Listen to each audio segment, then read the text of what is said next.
Day continues here on One News Now. I'm Jess De Los Santos. The FDA has just granted compassionate use license for ivermectin here in the Philippines. But here's a caveat. Only one hospital is allowed to prescribe the drug for COVID-19 patients. Citing privacy concerns, FDA Director General Eric Domingo says they cannot yet identify the sole hospital that applied and was granted compassionate use of ivermectin. But he said there are other entities that have likewise applied for permission to use and distribute ivermectin in the country. May isang hospital sa amin na nag-apply ng compassionate special permit for the use of ivermectin at ito po ay nag-grant na ngayong araw na ito. Meron na rin po kami dalawang application for certificate of product registration. So binigyan na rin po sila ng mga listahan ng kanilang mga requirements na kailangan isubmit para po umandar yung kanilang application at ma-evaluate. So nakakatuwa naman po, ito lang naman po laging sinasabi ng FDA, hindi po kami kontra sa ivermectin, pero kailangan po irehistro yung produkto at dumaan lamang po sa tamang proseso ng pagsiguro po ng quality ng gamot na makakarating sa tao. The distribution of cash aid at Barangay Batasan Hills has resumed today. Now, some residents decided to go to the site as early as 4 a.m. to avoid experiencing another all-nighter. JC Cosico is joining us on the line from Quezon City to tell us more. JC, did the barangay officials experience delays during day 2 of the dole-out? Yes, it was initially slated at 8 a.m., but the payout started at 9 a.m. as the payout schedule was delayed until or the payout schedule yesterday lasted until this morning. Now, today, Thursday, around 4,000 individuals whose surnames are starting with letter A are expected to receive their cash aid today here at the Barangay Batasan Hills. Yes. Now, JC, how many people are expected to receive aid and how did they determine which people will be prioritized? Just for the whole Barangay Batasan Hills, around 59,000 residents are expected to receive their cash aid. But for today, again, around 4,000 individuals whose surnames begin with letter A are expected to receive their cash aid. Now, there's a line for senior citizens for them to be prioritized in the distribution of the financial aid. Yes. Now, will those who were unable to receive aid last night be allowed to return today? Yes, Jess. They were also accommodated today as authorities had a cut-off yesterday, while some other beneficiaries' names are not yet listed on the payroll. That's why some beneficiaries were told to come today for them to receive their cash aid. Yes. Question now is, are local officials better prepared today? Are health protocols being followed? Just physical distancing was really hard to follow as hundreds of beneficiaries line up for them to receive their cash subsidy.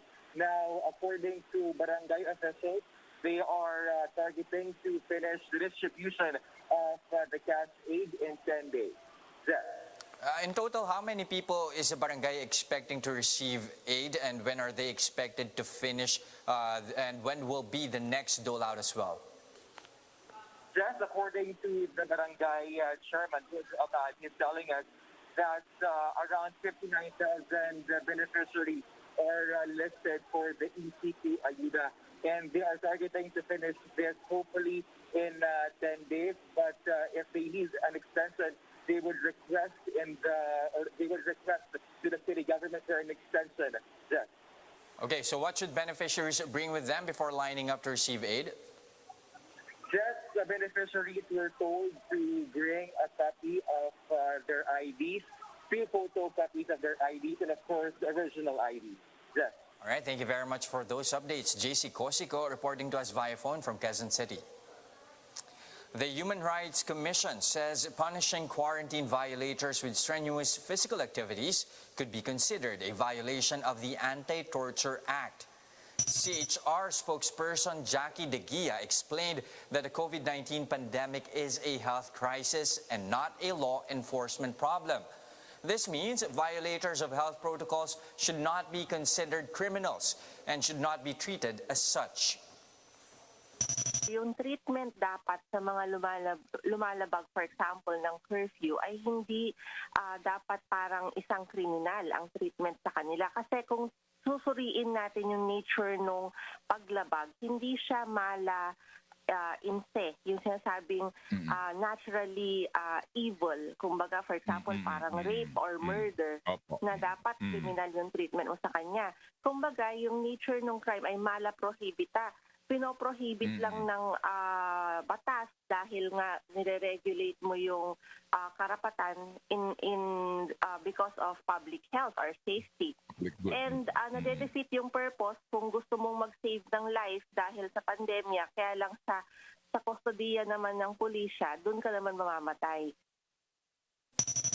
The CHR also seconded the Justice Department's recommendation to mete out punishments in the form of community service. Napakaganda ng suggestion ni SOJ and we support that. In fact, last year, yan na yung panawagan namin. At nakita natin iyon sa isang munisipyo nung ginawa nila yung community service. Pinatulong nila yung mga nahuli nila sa pag-e-empake ng relief goods, sa pagtulong doon sa komunidad. And that, again, strengthens yung civic participation.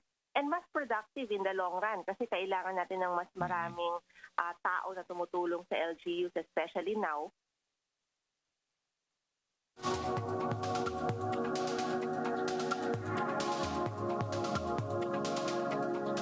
Facial recognition technology is making the checkout process easier in shops and markets around the world.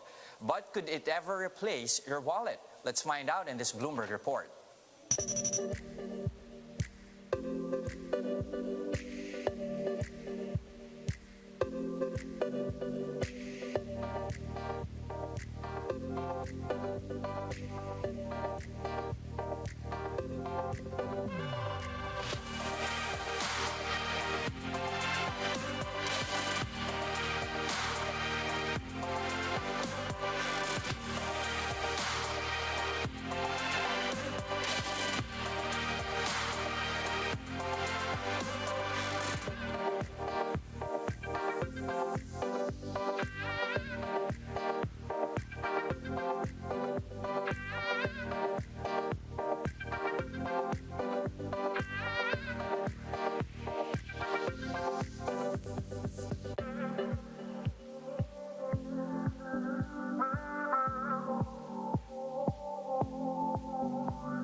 And those are the top stories of the hour. Join us later at 2 p.m. as we continue to monitor the day's biggest stories. You can also catch One News on Signal Play. Register for a free account now at www.signalplay.com and stream One News live anytime, anywhere.